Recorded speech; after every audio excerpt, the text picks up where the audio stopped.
Michael Palin has shared that he could be departing Channel 5 as the broadcaster is set to move its operations to somewhere that would not be convenient for the Monty Python star. He told Radio Times, "Channel 5 are currently working out somewhere really uncomfortable for me to go to next, in a location I can't disclose.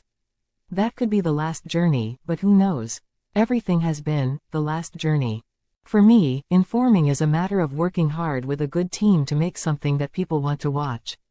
If you educate people and they say, 'You've changed my mind about this country,' that's enormously important. And to entertain, without trying to sell anyone anything, is a generous impulse.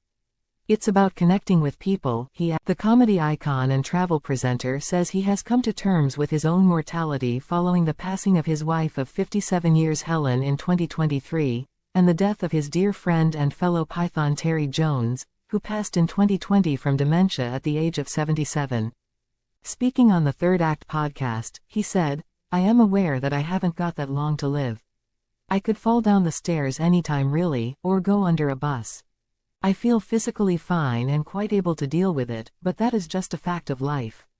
So, although you look back in the past, you also look forward and think, what will I do to keep going?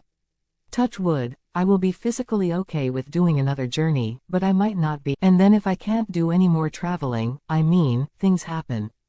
With your body, things begin to wear out, and I have to be prepared for that." Michael, who has 2 sons, Thomas and William, and daughter Rachel as well as 4 grandchildren, says watching his beloved Helen deteriorate with kidney failure made him comfortable with death, as ultimately it released her from great pain. Although Palin isn't a Christian, he does pray to a higher power for comfort and respects those who do believe in an afterlife. The star, who mocked Christianity in the Monty Python films The Life of Brian and The Meaning of Life, said, "I've become quite comfortable with it, death, now, really."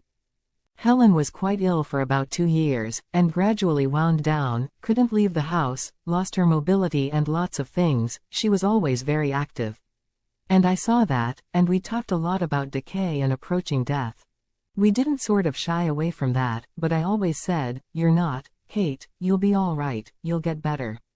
And she didn't actually get better. So in the end when she died, it seemed the best thing. So I don't have a horror of death, and I don't feel death has to be a malignant thing. It was awful that she got ill. I wish all these things hadn't happened to her, but they did, and it delivered her from a lot of pain. I think about God. I have sort of a somewhat ambivalent attitude to God. I have no faith in the sense that, the sort of belief in Christ saving the world and all that. But I do believe in people's beliefs, and I am rather reassured that some people do have beliefs. I say my prayers, and I think that's a good thing. Just to sort of remember there's something else there. It probably isn't, it's a construct to make us deal with the feeling that we're just not going drop off the end of the earth.